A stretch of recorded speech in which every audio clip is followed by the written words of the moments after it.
السلام علیکم ورحمۃ اللہ وبرکاتہ۔ 21 سالہ سالی نے میری ناک میں دم کر رکھا تھا، کہتی مجھ سے رشتہ رکھو، میری بہن کبھی ماں نہیں بن سکتی۔ میں سالی کے ساتھ تعلق میں آ گیا، پتہ چلا میری بیوی ماں بننے والی ہے، تو سالی سے پوچھا یہ سب کیا ہے؟ وہ بولی اب تم نے اگر کسی کو بتایا کہ ہمارا کیا رشتہ تھا تو میں سب کو کہہ دوں گی کہ غلطی تمہاری تھی۔ بالآخر میں نے اپنی بیوی کو بتا دیا، تب اس نے ایسی بات کہی کہ میں سجدے میں گر گیا۔ میرا نام حنیف ہے۔ میری شادی میں پہلے ہی کافی دیر ہو چکی تھی۔ اس کی سب سے بڑی وجہ یہ تھی کہ مجھے اچھی نوکری حاصل کرنے میں بہت وقت لگ گیا تھا۔ میں ہمیشہ یہی چاہتا تھا کہ پہلے اپنے قدموں پر کھڑا ہو جاؤں، پھر شادی کے بارے میں سوچوں۔ آخر کار جب اچھی ملازمت مل گئی تو میری امی نے بھی سکون کا سانس لیا اور کہنے لگیں کہ اب مزید دیر کرنے کا کوئی فائدہ نہیں، اب جلد از جلد اچھا سا رشتہ دیکھ کر شادی کر دینی چاہیے۔ میں بھی اس بات سے متفق تھا کہ عمر بھی اچھی خاصی ہو چکی تھی اور گھر والے بھی میری شادی کے منتظر تھے۔ ایک دن میری امی کو ایک رشتہ بتایا گیا۔ جن لوگوں نے یہ رشتہ کروایا تھا انہوں نے پہلے ہی کہہ دیا تھا کہ ہمارے گھر میں ایسا کوئی گھٹن والا ماحول نہیں ہے، آپ بے شک لڑکے کو بھی ساتھ لیں تاکہ وہ خود بھی لڑکی کو دیکھ لے اور بعد میں کسی قسم کی الجھن نہ رہے۔ ویسے بھی ہم لوگ جلدی میں تھے، ہمیں لمبی لمبی رسمیں اور کئی بار آنا جانا پسند نہیں تھا۔ بس یہی ارادہ تھا کہ اگر سب کچھ ٹھیک لگا تو چٹ منگنی پٹ بیاہ والا معاملہ کر لیا جائے۔ اسی سوچ کے ساتھ ایک شام ہم لوگ پھل فروٹ مٹھائیاں اور کچھ تحائف لے کر ان کے گھر پہنچ گئے۔ وہ ایک صاف ستھرا خوبصورت سا گھر تھا۔ صحن میں گملے رکھے ہوئے تھے جن میں رنگ برنگے پھول کھلے ہوئے تھے۔ دروازے پر پہنچتے ہی بڑی محبت سے ہمارا استقبال کیا گیا۔ سب کے چہروں پر مسکراہٹ تھی۔ ہمیں ڈرائنگ روم میں بٹھایا گیا جہاں پر ہر چیز بڑی ترتیب سے رکھی ہوئی تھی۔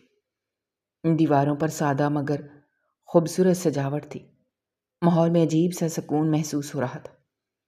گفتگو کے دوران ہمیں معلوم ہوا کہ ان کے گھر میں 2 بیٹیاں ہیں، ایک بڑی اور ایک چھوٹی۔ ہم لوگ تو بڑی بیٹی کا رشتہ دیکھنے آئے تھے، مگر چند لمحوں بعد ایک لڑکی اندر آئی اور ہمارے ساتھ آ کر بیٹھ گئی۔ ہمیں یہی لگا شاید یہی وہ لڑکی ہے جسے دیکھنے کے لیے ہم آئے ہیں۔ جیسے ہی میری نظر اس پر پڑی میرے دل میں عجیب سا تاثر پیدا ہوا۔ اس نے بال مکمل کھول رکھے تھے، دوپٹہ صرف گلے میں ڈال رکھا تھا، ہاتھوں کے ناخن بہت لمبے تھے جن پر گہری نیل پالش لگی ہوئی تھی۔ وہ زور زور سے ہنس رہی تھی اور بات کرتے ہوئے کسی قسم کی جھجک محسوس نہیں کر رہی تھی۔ میری امی نے بھی ایک نظر اسے دیکھا، پھر میری طرف دیکھا۔ میں ان کی آنکھوں کی زبان سمجھ گیا۔ وہ اس لڑکی سے بالکل بھی متاثر نہیں ہوئی تھی۔ میرے دل میں بھی یہی خیال آیا کہ شاید آج ہم لوگ بے وجہ اتنی ساری مٹھائیاں اور پھل فروٹ اٹھا کر یہاں آ گئے۔ اگر یہی لڑکی ہے تو شاید یہ رشتہ آگے نہ بڑھ سکے، کیونکہ میرے گھر کا ماحول اس سے بالکل مختلف تھا۔ میری امی ہمیشہ سادگی اور شرافت کو پسند کرتی تھی اور وہ لڑکی پہلی ملاقات میں انہیں ویسا تاثر نہیں دے سکی تھی۔ ہم لوگ ابھی خاموشی سے بیٹھے ہوئے تھے کہ میزبان خاتون نے آواز لگائی، بیٹا چائے لے آؤ۔ چند لمحوں بعد ایک اور لڑکی کمرے میں داخل ہوئی۔ اس کے ہاتھ میں چائے کی خوبصورت ٹرے تھی۔ جیسے ہی میری نظر اس پر پڑی میں چند لمحوں کے لیے اسے دیکھتا ہی رہ گیا۔ میری امی کے چہرے پر بھی فوراً مسکراہٹ آ گئی۔ ہم دونوں کو فوراً سمجھ آ گیا کہ اصل میں یہی وہ بڑی بیٹی ہے جس کا رشتہ دیکھنے ہم آئے تھے۔ اس کا نام کلثوم تھا۔ وہ پہلی ہی نظر میں بہت باوقار محسوس ہوئی۔ اس نے بڑے خوبصورت انداز میں اپنے سر پر دوپٹہ اوڑھ رکھا تھا، سر جھکا ہوا تھا، چہرے پر شرم و حیا نمایاں تھی۔ بات کرتے ہوئے اس کی آواز بہت آہستہ اور نرم تھی۔ وہ ہر بات ادب سے کر رہی تھی۔ اس کے ہاتھوں پر کسی قسم کی نیل پالش نہیں تھی۔ سادگی اس کی شخصیت سے صاف جھلک رہی تھی۔ اس نے آ کر خاموشی سے سب کے سامنے چائے رکھی، پھر بڑے احترام سے بولی، اگر کسی چیز کی ضرورت ہو تو ضرور بتائیے گا۔ اس کے چند جملے ہی کافی تھے یہ سمجھنے کے لیے کہ اس کی تربیت بہت اچھے انداز میں ہوئی۔ چائے کے ساتھ مختلف قسم کے نمکو، مٹھائیاں اور گھر میں بنی ہوئی چیزیں بھی رکھی گئی تھیں۔ باتوں ہی باتوں میں اس کی والدہ نے بتایا کہ آج کا زیادہ تر کھانا کلثوم نے خود تیار کیا ہے۔ پھر اس کے والد بھی مسکراتے ہوئے بولے، کہنے لگے، ہماری بڑی بیٹی بہت ذمہ دار ہے، گھر کے ہر کام میں ہمارا ہاتھ بٹاتی ہے۔ وہ اس کی ایک ایک خوبی بڑے فخر سے بیان کر رہے تھے۔ میری امی خاموشی سے سب کچھ سنتی رہی۔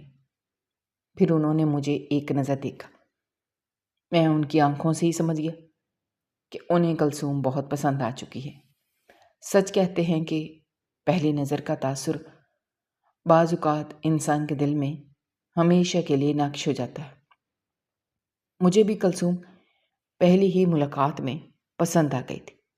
اس کی سادگی، اس کا انداز گفتگو، اس کا احترام اور اس کی جھکی ہوئی نظریں میرے دل پر بہت اچھا اثر چھوڑ گئی تھی۔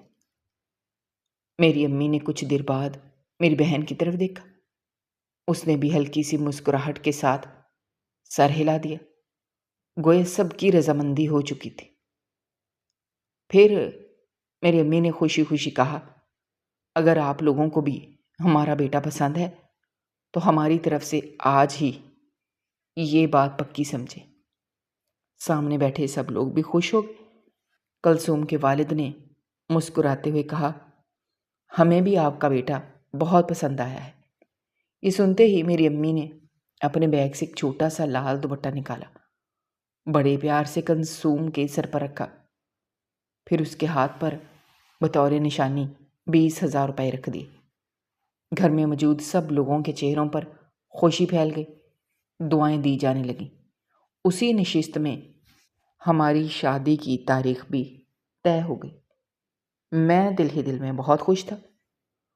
مجھے لگ رہا تھا شاید اللہ نے میرے نصیب میں واقعی ایک بہت اچھی شریک حیات لکھی ہے۔ کچھ ہی ہفتوں بعد ہماری شادی کا دن بھی آ گیا۔ گھر میں خوشیوں کا سماں تھا، رشتہ داروں کی آمد و رفت جاری تھی، ہر طرف ہنسی مذاق ہو رہا تھا۔ نکاح بخیریت ہو گیا، پھر رخصتی کی تیاریاں شروع ہو گئیں۔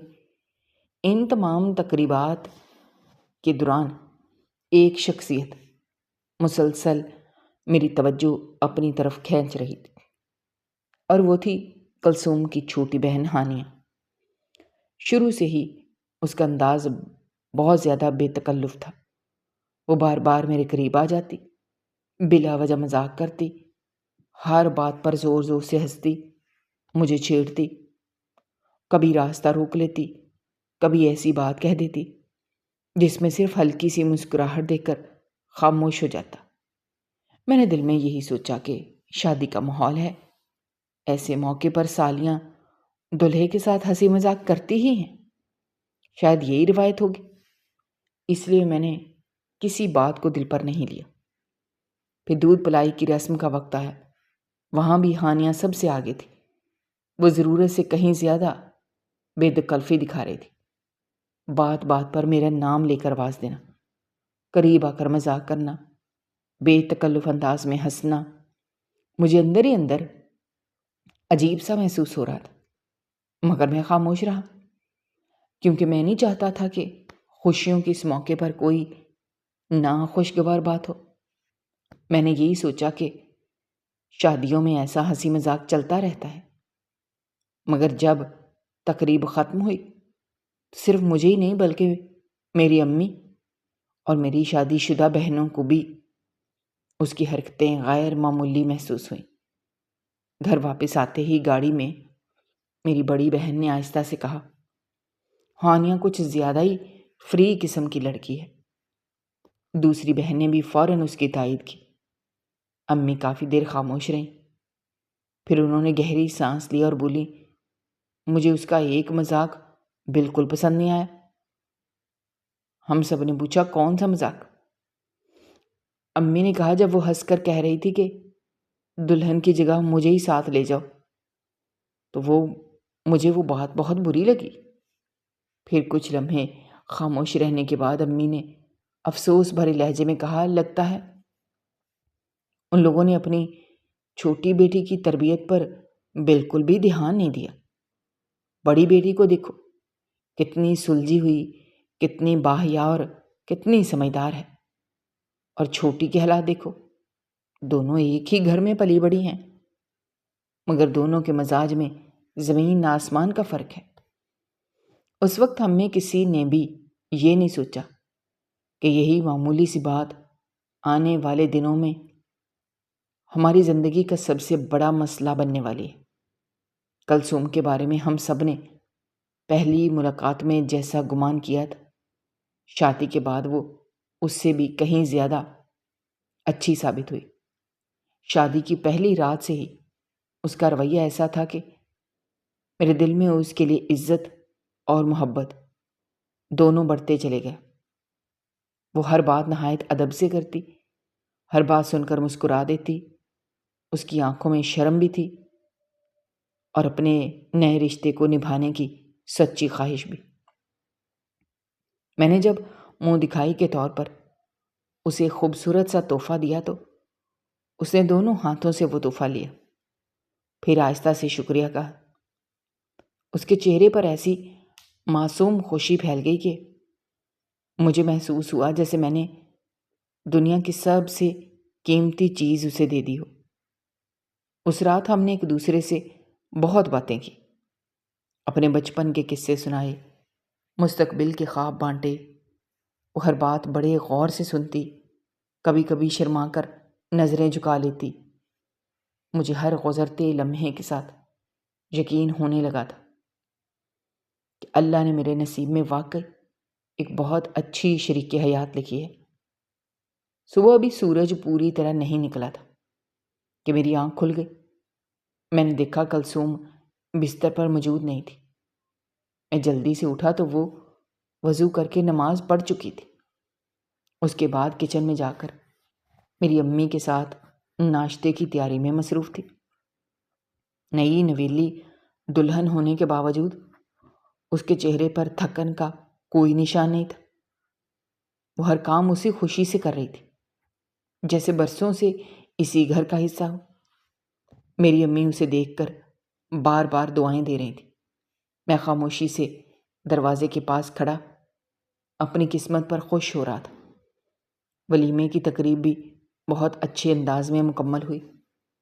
دونوں خاندان خوش تھے۔ ہر آنے والے کلثوم کی تعریف کر رہا تھا۔ اس کے اخلاق، اس کی سادگی اور اس کے نرم لہجے نے ہر کسی کا دل جیت لیا تھا۔ شادی کے 4-5 دن بعد ایک دن میری امی نے کہا، آج دیکھتے ہیں ہماری بہو کے ہاتھ میں کوئی میٹھی چیز کھاتے ہیں۔ کلثوم نے مسکرا کر کہا، امی آج میں آپ سب کے لیے کھیر بناتی ہوں۔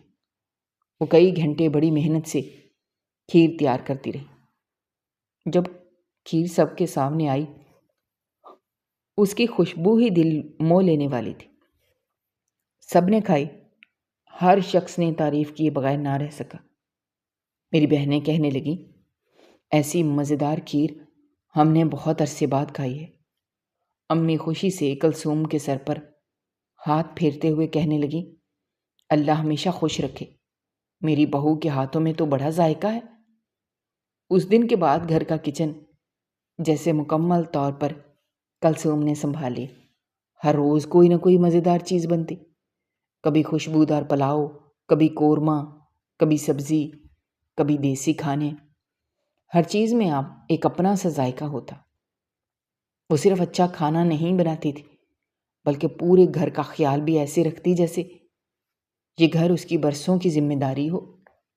میری امی کو دوا وقت پر دینا، ان کے ساتھ بیٹھ کر باتیں کرنا، ان کی طبیعت پوچھنا، گھر کی صفائی، ہر چیز اپنی جگہ پر رکھنا، سب کچھ بڑی محبت سے کرتی۔ جب میری شادی شدہ بہنیں ملنے آتی تو وہ ان کی خدمت بھی دل سے کرتی، کبھی اس کے ماتھے پر شکن تک نہ آتی۔ ہر کسی کو عزت دینا اس کی عادت تھی۔ میرے ساتھ وہ حد سے زیادہ اچھی تھی۔ میں بھی اس سے بے حد محبت کرنے لگا تھا۔ دفتر سے واپس آتے ہوئے اکثر اس کے لیے کچھ نہ کچھ ضرور لے کر آتا، کبھی اس کی پسندیدہ چاکلیٹ، کبھی برگر، کبھی پیزا۔ میں وہ چیزیں اپنے بیگ میں چھپا لیتا تاکہ گھر پہنچ کر اسے چانک دوں۔ جب میں بیگ سے وہ چیز نکال کر اس کے سامنے رکھتا تو وہ حیران ہو کر مسکرا دیتی، پھر کہتی، آپ سب کے لیے لے آیا کریں۔ میں ہنس کر کہتا، مجھے تو صرف تم سے محبت ہے، اس لیے میں تو صرف تمہارے لیے لاتا ہوں۔ یہ سنتے ہی اس کے گال سرخ ہو جاتے، وہ شرما کر نظریں جھکا لیتی اور صرف اتنا کہتی، اللہ آپ کی محبت ہمیشہ قائم رکھے۔ ہماری زندگی واقعی خوشیوں سے بھری ہوئی تھی۔ گھر میں سکون تھا، محبت تھی، احترام تھا۔ ہر دن پہلے سے زیادہ خوبصورت محسوس ہوتا تھا۔ البتہ ایک چیز ایسی تھی جو وقت کے ساتھ بھی نہیں بدلی، کلثوم کی چھوٹی بہن ہانیہ۔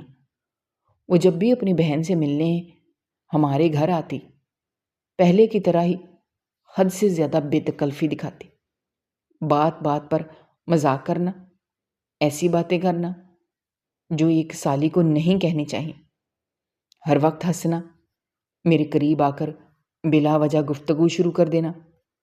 مجھے یہ سب پسند نہیں تھا، مگر میں ہر بار یہی سوچ کر خاموش رہ جاتا کہ آخر وہ میری بیوی کی بہن ہے۔ ایک دن دوپہر کے وقت میں اچانک دفتر سے جلدی گھر آ گیا۔ امی اس دن اپنی بہن کے گھر گئی ہوئی تھی۔ میرے ابو پہلے ہی اس دنیا سے جا چکے تھے۔ میں گھر میں داخل ہوا تو ڈرائنگ روم خالی تھا۔ پھر میں اپنے کمرے کی طرف بڑھا، دیکھا ہانیہ میرے ہی کمرے میں بیٹھی ہوئی تھی۔ میں ایک لمحے کے لیے حیران رہ گیا۔ وہ مجھے دیکھ کر ہنسنے لگی، پھر بولی، اس میں اتنا حیران ہونے والی کون سی بات ہے؟ آپ کے کمرے میں ہی تو بیٹھی ہوں۔ ویسے بھی میں سالی ہوں، سالی تو آدھی گھر والی ہوتی ہے۔ اس کی یہ بات سن کر مجھے عجیب سا محسوس ہوا۔ میں نے سنجیدگی سے کہا، تمہاری بہن کہاں ہے؟ وہ ہنستے ہوئے بولی، باجی کچن میں میرے لیے کچھ بنا رہی ہیں۔ میں نے کوئی بات مزید مناسب نہ سمجھی، سیدھا کچن کی طرف چلا گیا۔ کلثوم واقعی میرے لیے نہیں بلکہ اپنی بہن کے لیے کچھ بنا رہی تھی۔ جیسے ہی اس نے مجھے دیکھا، اس کے چہرے پر مسکراہٹ آ گئی۔ میری عادت تھی کہ دفتر جاتے وقت بھی میں اسے ایسے ملتا جیسے کئی دن کے لیے سفر پر جا رہا ہوں۔ واپس آ کر بھی سب سے پہلے اسے گلے ضرور لگاتا تھا۔ اس دن بھی میں نے اسے اپنے قریب کیا۔ وہ مسکرا کر میرے سینے سے لگ گئی، مگر نہ جانے کیوں مجھے ایک لمحے کے لیے محسوس ہوا جیسے کوئی ہمیں دیکھ رہا ہو۔ میں نے فوراً ادھر ادھر نظر دوڑائی، کوئی نظر نہ آیا۔ میں نے دل میں سوچا شاید میرا وہم ہوگا۔ پھر میں نے پوچھا، تمہاری بہن کب آئی؟ کلثوم نے بتایا، امی ابو کو ایک شادی میں جانا تھا، ہانیہ کا دل نہیں تھا وہاں جانے کا، اس لیے وہ اسے یہاں چھوڑ گئے، رات کو واپسی پر یہیں سے لے جائیں گے۔ میں نے ہنس کر کہا، اچھا پھر تو رات تک یہ یہیں رہے گی؟ کلثوم بھی مسکرا دی۔ میں نے کہا، چلو پھر تم دونوں بہنیں آرام سے گپ شپ کرنا، میں بھی کسی دوست کے پاس چلا جاؤں گا۔ اس نے کہا، ٹھیک ہے۔ شام کو ہم تینوں نے ایک ساتھ کھانا کھایا۔ کھانے کے بعد کلثوم برتن اٹھا کر کچن میں چلی گئی۔ میں ڈائننگ ٹیبل پر ہی بیٹھا تھا، ہانیہ بھی وہیں موجود تھی۔ چند لمحے خاموش رہی، پھر اچانک وہ میری طرف دیکھ کر بولی، ہمیں تو لگا تھا آپ کلثوم کو ابھی تک واپس بھیج دیں گے۔ میں نے حیرت سے پوچھا، کیوں واپس بھیج دوں گا؟ ایسا کیوں کہہ رہی؟ وہ ہلکا سا مسکرائی، پھر بولی، اچھا لگتا ہے، ابھی تک تو آپ کو پتہ نہیں چلا؟ میں نے حیران ہو کر کہا، کیا پتہ نہیں چلا؟ وہ فوراً بولی، چھوڑے رہنے دیں، باجی کا اتنا بڑا راز ہے، میں ایسے ہی تھوڑی آپ کو بتا دوں گی۔ اس کی یہ بات سنتے ہی میرے دل میں بے چینی سی پیدا ہو گئی۔ میں نے کہا، کون سا راز؟ وہ صرف مسکراتی رہی، پھر بولی، بس راز ہے، باجی کا راز، ابھی نہیں بتاؤں گی۔ وہ ایک ہی بات بار بار دہرا رہی تھی اور میرے دل میں شک کا ننھا سا بیج بو چکی تھی۔ انسان کی فطرت ہی ایسی ہے، جب کوئی بار بار کہے کہ ایک راز ہے مگر نہ بتائے تو دل بے اختیار اسی راز کو جاننے کے لیے بے چین ہونے لگتا ہے۔ میرے ساتھ بھی یہی ہوا۔ اس کے جانے کے بعد بھی اس کی بات میرے ذہن سے نہیں نکل رہی تھی۔ میرے پاس ہانیہ کا نمبر پہلے سے موجود تھا، کیونکہ شادی کے بعد خاندان کے سبھی افراد ایک ہی گروپ میں شامل تھے۔ رات کو کافی دیر تک میں سوچتا رہا۔ آخر کار میں نے اسے پیغام بھیج دیا۔ میں نے لکھا، آخر وہ کون سا راز ہے؟ پہلے تو اس نے بات کو ہنسی میں اڑا دیا، پھر کبھی کسی اور موضوع پر بات کرنے لگتی، کبھی میرے دفتر کے بارے میں پوچھتی، کبھی موسم کی بات کرتی۔ میں ہر بار اصل سوال کی طرف آتا، وہ ہر بار بات گھما دیتی۔ کافی دیر بعد اچانک اس کا ایک پیغام آیا، اگر راز جاننا ہے تو اس کی ایک شرط ماننی ہوگی۔ میں نے پوچھا، کون سی شرط؟ اس نے جواب دیا، کلثوم کو چھوڑ کر مجھ سے شادی کر لے۔ میں اس کا پیغام پڑھ کر چند لمحوں کے لیے ساکت رہ گیا۔ مجھے یقین ہی نہیں آیا کہ وہ ایسی بات بھی کر سکتی ہے۔ میں نے فوراً جواب دیا، ہانیہ بس کرو، مذاق کی بھی ایک حد ہوتی ہے۔ اس نے فوراً لکھا، میں مذاق نہیں کر رہی، میں حقیقت کہہ رہی ہوں، اور جس دن آپ کو باجی کا اصل راز پتہ چل گیا نا، اس دن آپ خود انہیں چھوڑ کر مجھ سے شادی کرنا چاہیں گے۔ مجھے کلثوم سے بے حد محبت تھی۔ اگر ہانیہ مجھے یہ کہتی کہ شادی سے پہلے کلثوم سے رشتہ رہا تھا یا کسی لڑکے سے فون پر بات ہوتی تھی تو شاید میں اس بات کو اتنا دل پر نہ لیتا۔ آخر اس وقت میں اس کی زندگی کا حصہ نہیں تھا۔ پھر آج کل کے زمانے میں ایسے بہت سے لڑکے بھی ہوتے ہیں جو معصوم لڑکیوں کو میٹھی باتوں میں لگا لیتے ہیں۔ میں یہی سوچتا تھا کہ جو کچھ بھی تھا وہ ماضی تھا اور ماضی کو ماضی ہی رہنا چاہیے، مگر ہانیہ نے جو بات مجھے بتائی وہ میرے لیے کسی بجلی کے کڑکنے سے کم نہیں تھی۔ اس نے کافی دیر تک مجھے انتظار کروایا، پھر ایک لمبا سا پیغام بھیجا۔ میں نے کانپتے ہاتھوں سے وہ کھولا۔ اس میں لکھا تھا، باجی کبھی ماں نہیں بن سکتی، وہ بھانج ہے۔ ہم لوگوں نے کئی بار ان کا علاج کروانے کی کوشش کی تھی، بہت سے ڈاکٹر بدلے، بہت سی دوائیں کھائیں، مگر کوئی فائدہ نہیں ہوا۔ آخر گھر والوں نے کہا کہ کسی کو کیا پتہ چلے گا، یہ بات چھپا کر شادی کر دیتے ہیں، بعد میں جو ہوگا دیکھا جائے گا۔ ان کے کبھی بچے پیدا نہیں ہو سکتے۔ وہ الفاظ پڑھ کر مجھے ایسا محسوس ہوا جیسے میرے پاؤں کے نیچے سے زمین نکل گئی ہو۔ میں کافی دیر تک موبائل ہاتھ میں پکڑے بیٹھا رہا۔ میرے ذہن میں ایک ساتھ بے شمار سوال پیدا ہونے لگے۔ کیا واقعی میرے سسرال والوں نے مجھ سے اتنی بڑی بات چھپا لی تھی؟ کیا کلثوم کو بھی یہ سب معلوم تھا؟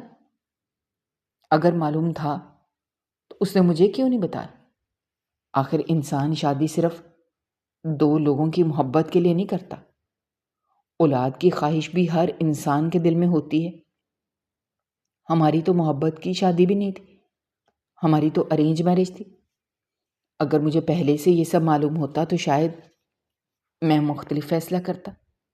یہ سوچ سوچ کر میرا دل بوجھل ہونے لگا۔ اگلے دن جب میں نے کلثوم کو دیکھا تو وہ پہلے کی طرح ہی میرے لیے ناشتہ بنا رہی تھی، میرے کپڑے استری کر رہی تھی، میرے دفتر کا بیگ تیار کر رہی تھی۔ اس کے چہرے پر پہلے جیسی معصوم مسکراہٹ تھی۔ وہ محبت سے بولی، جلدی ناشتہ کر لیں، آج دیر ہو جائے گی۔ میں اس کی طرف دیکھتا رہا، دل میں عجیب سی کشمکش چل رہی تھی۔ میں اسے کچھ پوچھنا چاہتا تھا مگر پوچھ نہ سکا۔ مجھے ڈر تھا اگر یہ بات سچ ہوئی تو میری دنیا بدل جائے گی، اور اگر جھوٹ ہوئی تو میں اپنی بیوی کی توہین کر بیٹھوں گا۔ اسی لیے میں نے خاموش رہنا بہتر سمجھا۔ کچھ دن بعد ہانیہ نے پھر اس موضوع کو چھیڑا۔ میں نے اسے صرف اتنا جواب دیا، اگر ایسا بھی ہے تو کوئی بات نہیں، مجھے فرق نہیں پڑتا۔ مگر حقیقت یہ تھی کہ فرق تو مجھے پڑ رہا تھا، بہت زیادہ پڑ رہا تھا۔ میں باہر سے جتنا پرسکون نظر آتا تھا، اندر سے اتنا ہی بے چین ہوتا جا رہا تھا۔ رات کو بستر پر لیٹتا تو وہی بات ذہن میں گھومتی رہتی، دفتر میں بیٹھتا تو وہی خیال دل میں آتا، گھر واپس آتا تو کلثوم کا معصوم چہرہ دیکھ کر دل مزید الجھ جاتا۔ ایک دن کلثوم بڑے پیار سے میرے پاس بیٹھی، مسکرا کر بولی، آپ تو ایک پل بھی میرے بغیر نہیں رہتے، کل کو جب ہمارا بچہ آ جائے گا پھر کیا کریں گے؟ وہ ہنس رہی تھی، اس کے چہرے پر مستقبل کے خوبصورت خواب سجے ہوئے، مگر اس کی یہ بات سن کر میرے دل میں جیسے کسی نے تیر چلا دیا۔ میں نے بھی ہلکی سی مسکراہٹ دکھا دی، مگر اندر ہی اندر سوچنے لگا، یہ ابھی بھی مجھے خواب دکھا رہی ہے، یہ ابھی بھی مجھے بچے کی بات کر رہی ہے، جبکہ ہانیہ تو کہہ رہی تھی یہ کبھی ماں ہی نہیں بن سکتی۔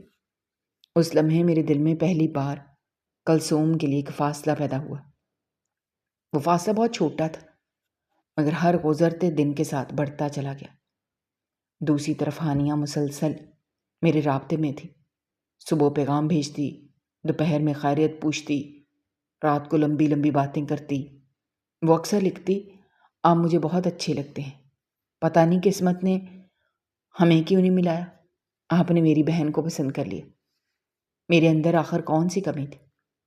میں تو پہلی ملاقات سے ہی آپ کو پسند کرنے لگی تھی۔ اس کے ایسے پیغام پڑھ کر میں ہر بار اسے سمجھاتا، یہ سب غلط ہے، میں شادی شدہ ہوں، تم میری بیوی کی بہن ہو، یہ رشتہ احترام کا ہے، اسے آگے کچھ نہیں ہو سکتا۔ مگر وہ ہر بار نئی بات لے کر آتی۔ وہ لکھتی، جو کلثوم نے آپ کے ساتھ کیا وہ کون سا صحیح ہے؟ اس نے تو آپ سے اتنی بڑی حقیقت چھپائی، کیا یہ دھوکہ نہیں ہے؟ آپ کے ساتھ ناانصافی ہوئی ہے، آپ خوش رہنے کے حقدار ہیں۔ اس کی یہ باتیں میرے دل میں پہلے سے موجود شک کو اور گہرا کرتی جا رہی تھیں۔ میں ہر روز خود کو سمجھاتا کہ مجھے ان باتوں پر یقین نہیں کرنا چاہیے، مجھے اپنی بیوی سے بات کرنی چاہیے، مگر میں ایسا نہ کر سکا۔ میں خاموش رہا، اور خاموشی کے اس خلا میں ہانیہ کی باتوں نے جگہ بنا لی۔ وقت گزرتا گیا، میں آہستہ آہستہ اس کے پیغامات کا عادی ہوتا چلا گیا۔ پھر ہماری باتیں صرف سلام دعا تک محدود نہ رہیں، ہم لمبی گفتگو کرنے لگے۔ وہ اپنے دل کی باتیں کرتی، میں اپنے دل کی الجھنیں بیان کرتا۔ کئی بار وہ ملنے کا کہتی، پہلے میں انکار کرتا رہا، پھر ایک دن جانے کیوں مان گیا۔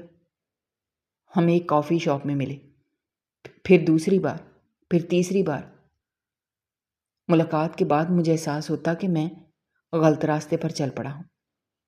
میں خود کو روکنا چاہتا تھا، مگر میرے قدم جیسے پھسل چکے تھے۔ ادھر کلثوم پہلے کی طرح ہی میرے لیے ہر کام کرتی رہی، اس کی محبت میں کوئی کمی نہیں آئی۔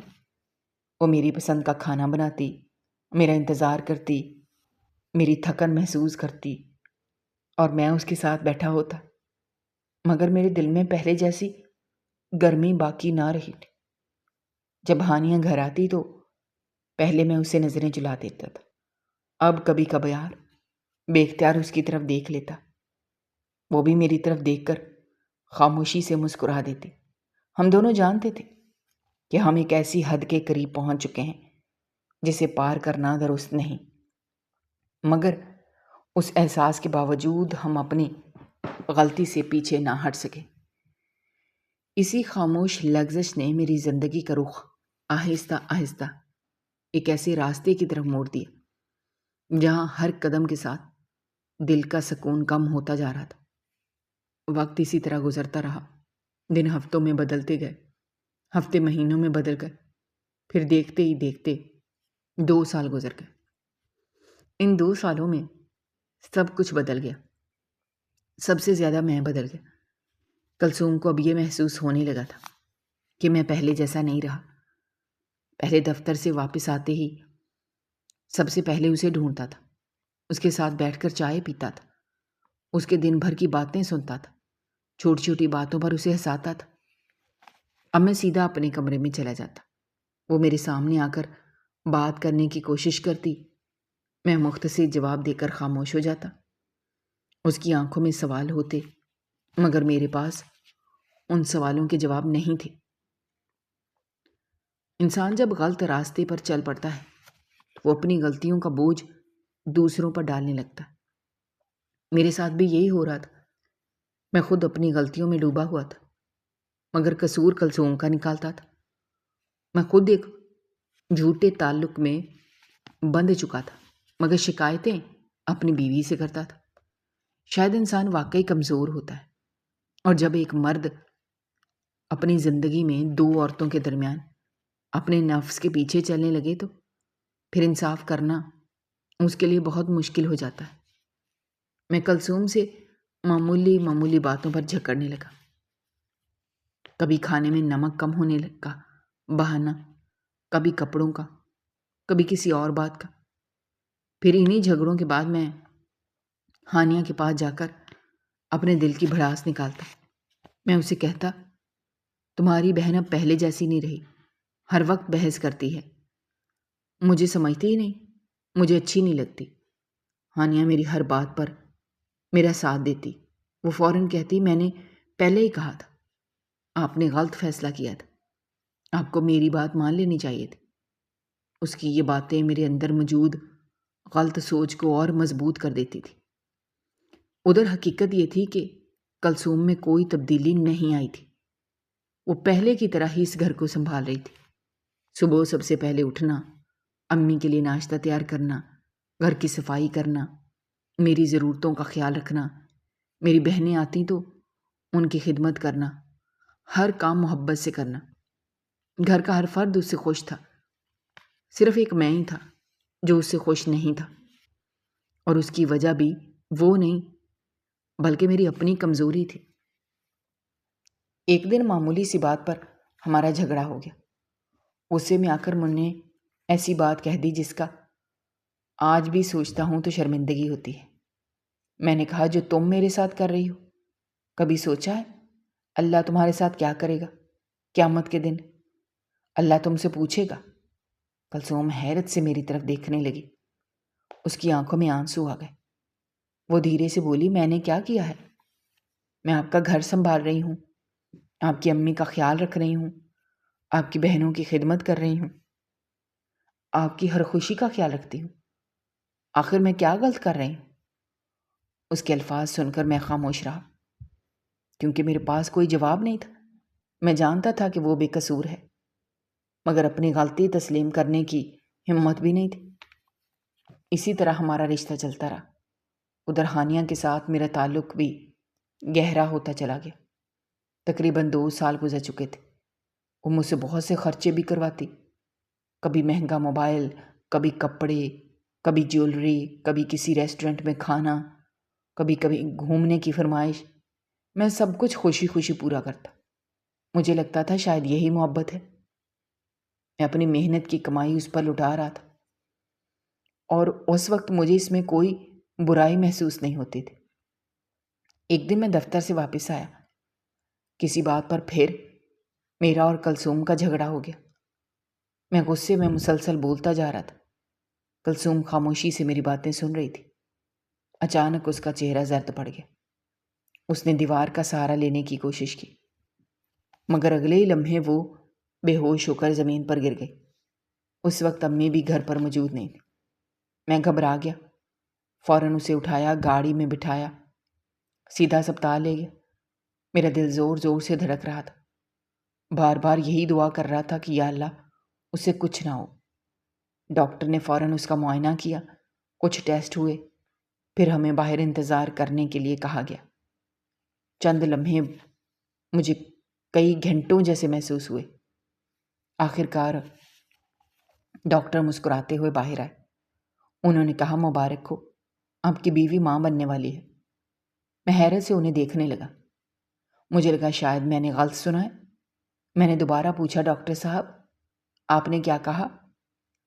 انہوں نے مسکرا کر پھر کہا، آپ کی بیوی کے حمل کا دوسرا مہینہ چل رہا ہے۔ میں نے بے یقینی سے کہا، کیا آپ کو یقین ہے؟ کہیں رپورٹ میں کوئی غلطی تو نہیں ہوئی؟ ڈاکٹر ہلکا سا مسکرائے، پھر بولے، ہم پورا دن یہی کام کرتے ہیں، ہم سے ایسی غلطی نہیں ہوتی، آپ بالکل مطمئن رہیں، سب کچھ بالکل نارمل ہے۔ میرے ذہن میں فوراً ہانیہ کی بات گونجنے لگی۔ وہ تو کہتی تھی کلثوم کبھی ماں نہیں بن سکتی۔ میں نے ہمت کر کے ڈاکٹر سے ایک اور سوال کیا۔ میں نے کہا، اگر کسی عورت کے بارے میں کہا جائے وہ کبھی ماں نہیں بن سکتی، پھر اچانک حمل ٹھہر جائے، کیا ایسا ہو سکتا ہے؟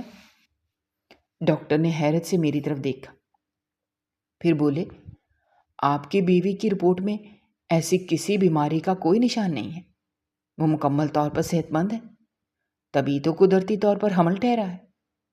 یہ سن کر میرے اندر جیسے ایک طوفان کھڑا ہوا۔ اب مجھے سمجھ آنے لگا تھا 2 سال پہلے میرے ساتھ کیا ہوا تھا۔ مجھے پہلی بار احساس ہوا ہانیہ نے میرے دل میں شک کا بیج جان بوجھ کر بویا تھا۔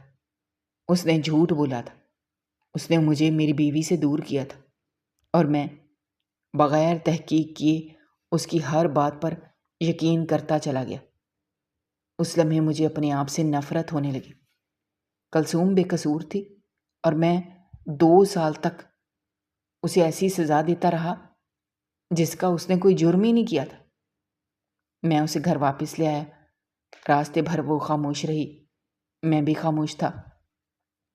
گھر پہنچ کر میں اس کے پاس بیٹھ گیا، اس کا ہاتھ اپنے ہاتھ میں لیا اور آہستہ سے کہا، مجھے معاف کر دو، میں نے تمہارے ساتھ بہت غلط رویہ رکھا، تم اس کی مستحق نہیں تھی۔ میں نے اپنے رویے کی معافی مانگی، مگر اسے یہ سچ نہ کہہ سکا۔ میں اسے دھوکہ دیتا رہا ہوں۔ یہ اعتراف کرنے کی ہمت میرے اندر نہیں تھی۔ اس دن کے بعد میں نے اس کا پہلے سے بھی زیادہ خیال رکھنا شروع کر دیا۔ اس کے کھانے پینے کا، اس کی دواؤں کا، اس کے آرام کا، ہر چیز کا خیال رکھنے لگا۔ اس رات پہلی بار میں نے ہانیہ سے کوئی بات نہیں کی۔ اس کے کئی پیغام آئے، کئی کالیں آئیں، مگر میں نے ایک بھی کا بھی جواب نہیں دیا۔ پوری رات میری آنکھوں سے نیند غائب رہی۔ میرے سامنے صرف کلثوم کا معصوم چہرہ تھا، اور میرے کانوں میں بار بار ڈاکٹر کے الفاظ گونج رہے تھے، آپ کی بیوی بالکل صحت مند ہے، وہ ماں بننے والی ہیں۔ اگلی صبح میں نے ایک فیصلہ کیا۔ میں نے ہانیہ کو پیغام بھیجا، اسے کیفے میں ملنے کے لیے بلا لیا۔ میں اگلے دن صبح وقت سے پہلے ہی اس کیفے میں پہنچ گیا جہاں ہم نے ملنے کا فیصلہ کیا تھا۔ میرے دل میں غصہ بھی تھا، پچھتاوا بھی تھا، شرمندگی بھی تھی۔ پوری رات میں سو نہیں سکا تھا۔ بار بار کلثوم کا معصوم چہرہ میری آنکھوں کے سامنے آ رہا تھا۔ وہ عورت جس نے کبھی مجھ سے اونچی آواز میں بات تک نہیں کی تھی، جس نے میرے گھر کو اپنا گھر سمجھ کر سنبھالا تھا، جس نے میری امی کی خدمت کی تھی، جس نے میری ہر خوشی کو اپنی خوشی بنایا تھا، میں نے اسی کے ساتھ سب سے بڑی زیادتی کی تھی۔ اس وقت مجھے صرف ایک ہی بات معلوم کرنی تھی کہ ہانیہ نے اتنا بڑا جھوٹ آخر کیوں بولا۔ کچھ دیر بعد ہانیہ بھی کیفے میں آ گئی۔ وہ پہلے کی طرح پورے اعتماد کے ساتھ چلتی ہوئی میری میز تک آئی، کرسی کھینچ کر بیٹھی، میرے چہرے کی طرف دیکھا، پھر مسکرا کر بولی، آج بڑے سنجیدہ لگ رہے ہو۔ میں نے اس کی کسی بات کا جواب نہیں دیا۔ میں سیدھا اصل موضوع پر آ گیا۔ میں نے کہا، ڈاکٹر نے بتایا ہے کلثوم بالکل صحت مند ہے، وہ ماں بننے والی ہے۔ پھر یہ سب کیا تھا؟ تم نے مجھ سے اتنا بڑا جھوٹ کیوں بولا؟ چند لمحے کے لیے اس کے چہرے کے تاثرات بدلے، مگر پھر وہ خود کو سنبھال کر بولی، ہو سکتا ہے وہ ٹھیک ہو گئی ہو۔ پہلے مسئلہ تھا وہ دوائیاں بھی کھاتی تھی۔ میں نے سخت لہجے میں کہا، جھوٹ مت بولو، میں نے ڈاکٹر سے سب کچھ پوچھ لیا ہے، ایسی کوئی بیماری کبھی تھی ہی نہیں۔ میرے یہ کہتے ہی وہ چند لمحے خاموش رہی، پھر اس نے کندھے اچکائے اور بالکل بے پرواہی سے بولی، ہاں میں نے جھوٹ بولا تھا، اب کیا کر لو گے؟ اس کے یہ الفاظ سن کر میرے اندر کا غصہ باہر ہونے لگا۔ میں نے کہا، میں سب کو سب کچھ بتا دوں گا، اپنے سسرال والوں کو بھی، اپنی بیوی کو بھی، کہ تم نے جھوٹ بول کر میرا گھر برباد کیا ہے۔ میری بات سن کر ذرا بھی نہیں گھبرائی، بلکہ ہلکا سا ہنسنے لگی۔ پھر بولی، کیا بتاؤ گے؟ یہ کہ میں نے تمہیں بہکا لیا، لوگ تمہاری بات مان لیں گے؟ میں فوراً کہہ دوں گی کہ تم ہی میرے پیچھے پڑے ہوئے تھے، تم نے مجھ پر نظر رکھی ہوئی تھی، تم ہی میرے ساتھ غلط تعلق رکھنا چاہتے تھے۔ میں مظلوم بن جاؤں گی اور تم مجرم بن جاؤ گے۔ میرے دل کی دھڑکن تیز ہونے لگی۔ وہ مسلسل بولتی جا رہی تھی۔ اس نے کہا، میرے پاس تمہارے سارے پیغام محفوظ ہیں، تمہاری ہر بات محفوظ ہے۔ تم اپنی بیوی کی جتنی برائیاں میرے سامنے کرتے تھے وہ سب میرے پاس موجود ہیں۔ میں ایک ایک چیز تمہاری بیوی کو بھیج دوں گی۔ میں نے بے بسی سے کہا، تم ایسا نہیں کرو گی۔ وہ زور سے ہنس دی، پھر بولی، کیوں نہیں کروں گی؟ تم جیسے مرد یہی کرتے ہیں، گھر میں معصوم بیوی ہوتی ہے، باہر دوسری عورتوں کے ساتھ چکر چلاتے ہیں۔ اب اگر تم نے میرے خلاف ایک لفظ بھی بولا، میں تمہاری ایسی درگت بناؤں گی پوری دنیا دیکھے گی۔ وہ مسلسل میری آنکھوں میں آنکھیں ڈال کر بات کر رہی تھی۔ اس کے لہجے میں نہ شرمندگی تھی، نہ خوف تھا، نہ افسوس، بلکہ وہ خود کو جیتا ہوا سمجھ رہی تھی۔ پھر اس نے میز پر ہاتھ رکھا، میری طرف جھک کر آہستہ سے بولی، آج کے بعد ہر مہینے مجھے 50,000 روپے بھیجو، جیسے پہلے بھیجتے تھے۔ خاموشی سے بھیجتے رہنا، میں بھی خاموش رہوں گی، ورنہ یاد رکھنا میرے پاس سارے ثبوت موجود ہیں، تمہارے پیغام، تمہاری تصویریں، تمہاری آوازیں، سب کچھ۔ اس کی ہر بات میرے دل پر ہتھوڑے کی طرح لگ رہی تھی۔ میں اس لمحے ایسا محسوس کر رہا تھا جیسے میں نے خود اپنے ہاتھوں سے اپنے لیے قید بنا لی ہو۔ میں چاہ کر بھی وہاں سے اٹھ کر نہیں جا سکتا تھا، کیونکہ مجھے معلوم تھا وہ جو کچھ کہہ رہی ہے وہ کر بھی سکتی ہے۔ میں اگر کسی کو سچ بتاتا تو سب سے پہلے انگلی مجھے پر اٹھتی۔ آخر غلطی تو میں نے بھی کی تھی، میں ہی اس کے پیغامات کا جواب دیتا رہا تھا، میں ہی اس سے ملنے جاتا رہا تھا، میں ہی اپنی بیوی کی شکایتیں اس کے سامنے کرتا رہا تھا۔ میرے اپنے اعمال میرے خلاف کھڑے تھے۔ میں بار بار ایک ہی بات دہرا رہی تھی، اگر میری بات نہ مانی تمہاری بیوی کو سب کچھ بتا دوں گی، تمہاری بیوی کو ایک ایک بات بتا دوں گی۔ میں خاموش بیٹھا رہا۔ میرے پاس اس وقت کوئی جواب نہیں تھا۔ کیفے میں لوگ اپنی باتوں میں مصروف تھے، کوئی ہنس رہا تھا، کوئی چائے پی رہا تھا، کوئی اپنے دوستوں کے ساتھ تصویریں بنا رہا تھا، مگر مجھے ایسا محسوس ہو رہا تھا جیسے پوری دنیا کی آوازیں ختم ہو گئی ہوں۔ میرے کانوں میں صرف ہانیہ کی دھمکیاں گونج رہی تھیں۔ کچھ دیر بعد میں خاموشی سے کرسی سے اٹھا، بغیر کچھ کہے کیفے سے باہر نکل آیا۔ گاڑی میں بیٹھا تو کافی دیر تک اسٹیئرنگ پر دونوں ہاتھ رکھے خاموش بیٹھا رہا۔ میرے ذہن میں صرف کلثوم تھی۔ وہ اس وقت میرے بچے کی ماں بننے والی تھی۔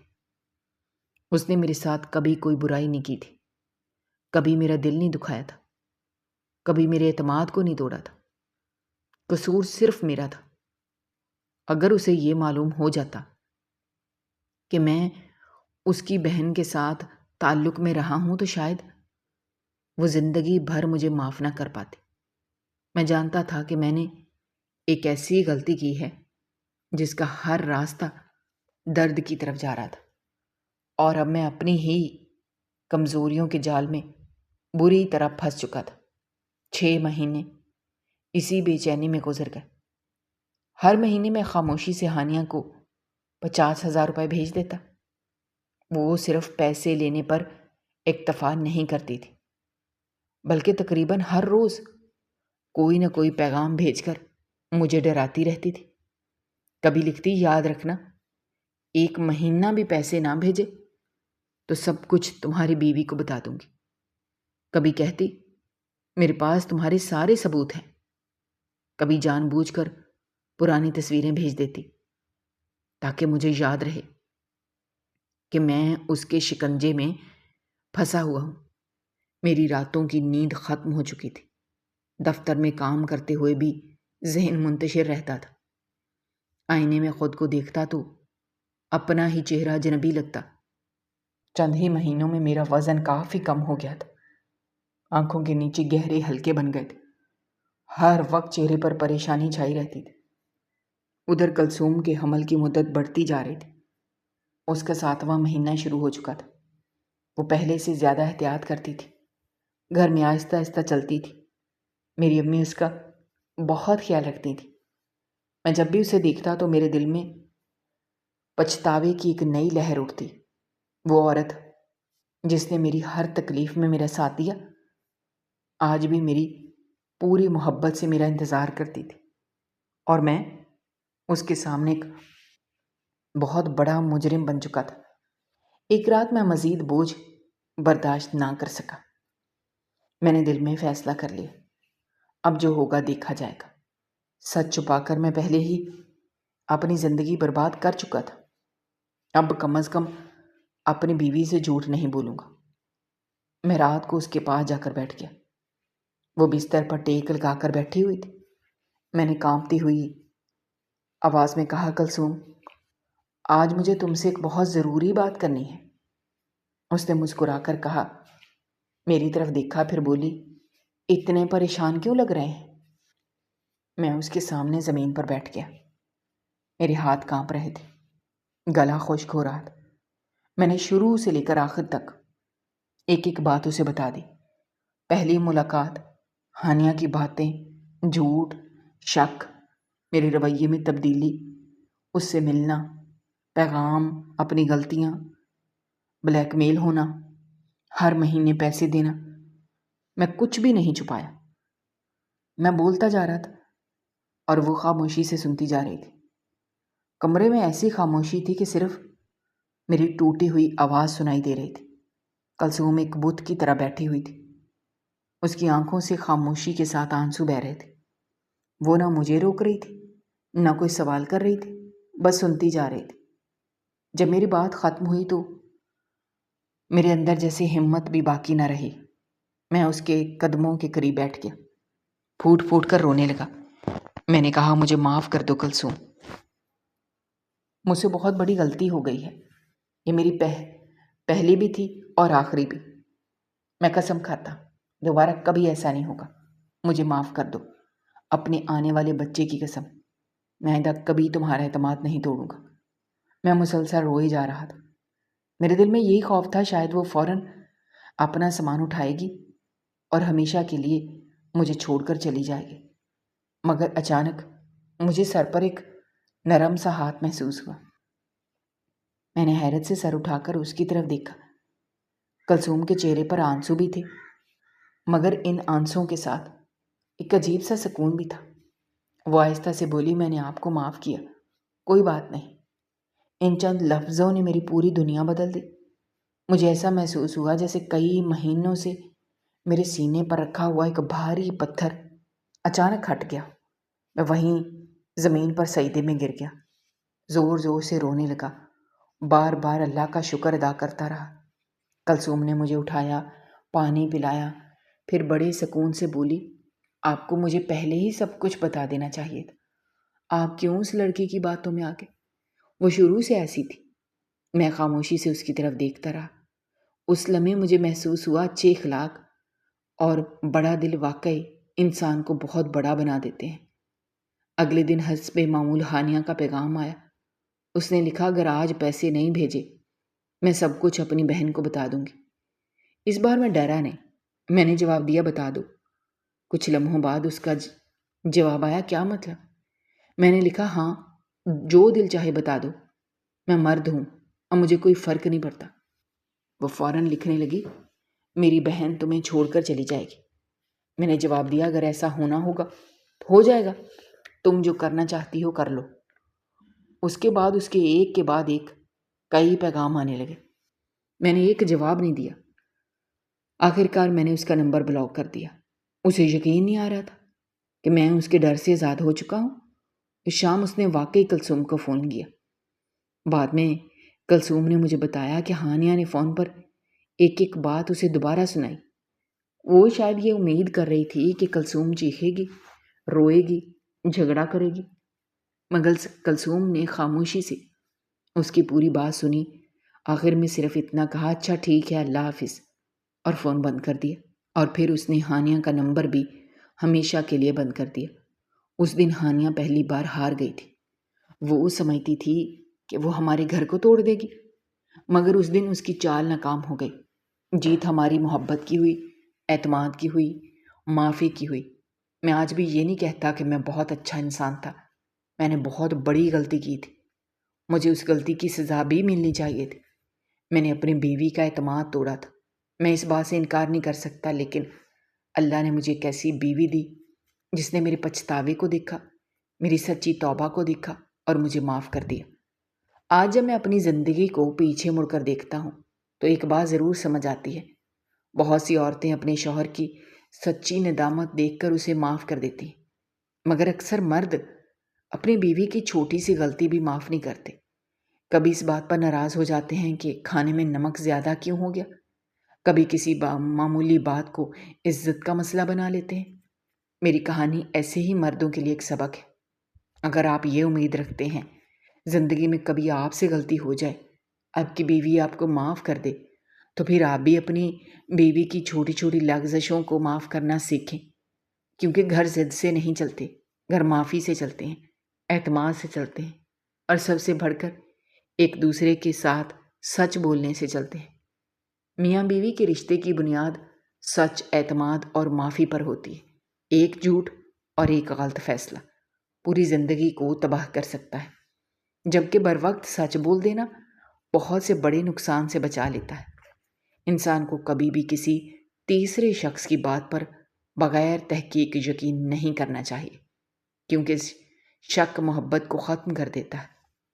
اگر غلطی ہو جائے تو سچے دل سے معافی مانگنی چاہیے، اور اگر سامنے والا واقعی نادم ہو تو معاف کرنا بھی بہت بڑی خوبی ہے۔ اسی طرح دوسروں کے گھر توڑنے کی کوشش کرنے والا آخرکار خود ہی ناکام ہوتا ہے، جبکہ محبت، احترام اور اعتماد سے قائم رہنے والا رشتہ ہر آزمائش سے گزر جاتا ہے۔ دوستو، ہماری آج کی یہ کہانی آپ کو کیسی لگی؟ کامنٹ باکس میں اپنی رائے کا اظہار کرنا مت بھولیے گا، اور اگر آپ ہمارے چینل پر نئے ہیں تو چینل کو سبسکرائب کرنا بھی مت بھولیے گا۔ شکریہ، اللہ حافظ۔